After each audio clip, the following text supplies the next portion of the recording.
Well, obviously the best thing about being an entrepreneur, Beju, is I get to hang out with really cool people like you.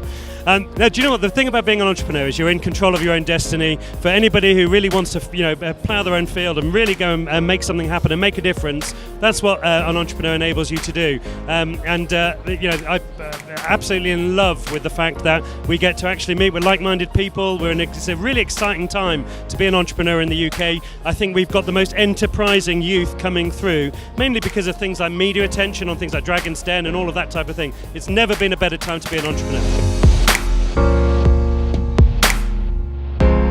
The best business book I've ever read about being an entrepreneur was probably the one I was gifted at 19 years old, Think and Grow Rich by Napoleon Hill. What it really set out for me was the power of a mastermind group, surrounding yourself with the right people. Really, really important lesson. My favourite quote, well actually I've got two, can I give you two? So the first one, which I think defines most entrepreneurs, which is, rules are for the guidance of the wise, but the obedience of fools. If you always do things the way that you were always taught to do them, you don't disrupt and you don't change. There's a chap called Alistair Sim, who is a Scottish actor. You might remember him from St Trinian's and Scrooge, Christmas Carol. But he said that people over the age of 25 should not be allowed to vote.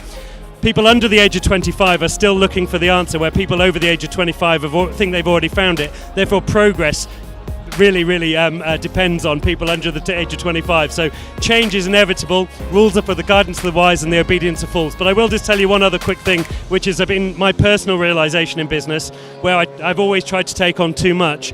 The critical key to success in business is the you let go of.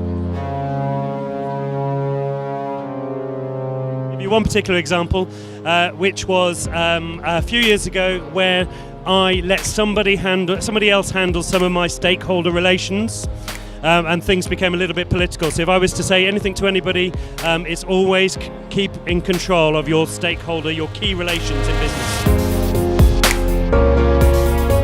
Look, I've got so many heroes in business, and some of them are the ones that I'm sure you've heard from other people that you've interviewed, like the Steve Jobs and the Richard Bransons.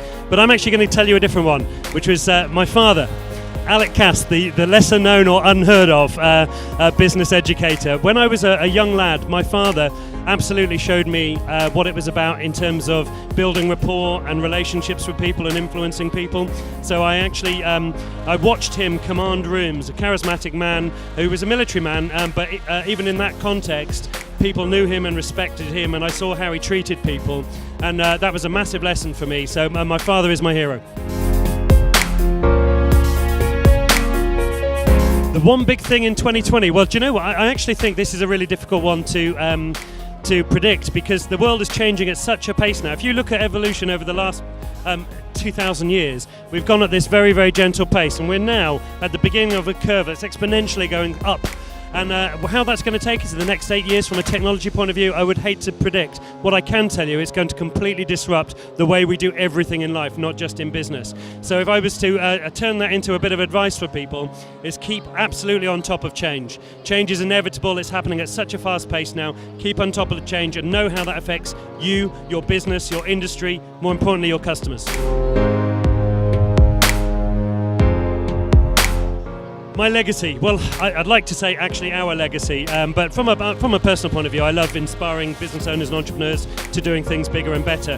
From a business scene point of view, our legacy is about, we want to leave a real footprint on entrepreneurs and startup businesses and growing businesses in the UK by making them more profitable, more protected, make sure they're winning sales and generating influence, but building stronger relationships.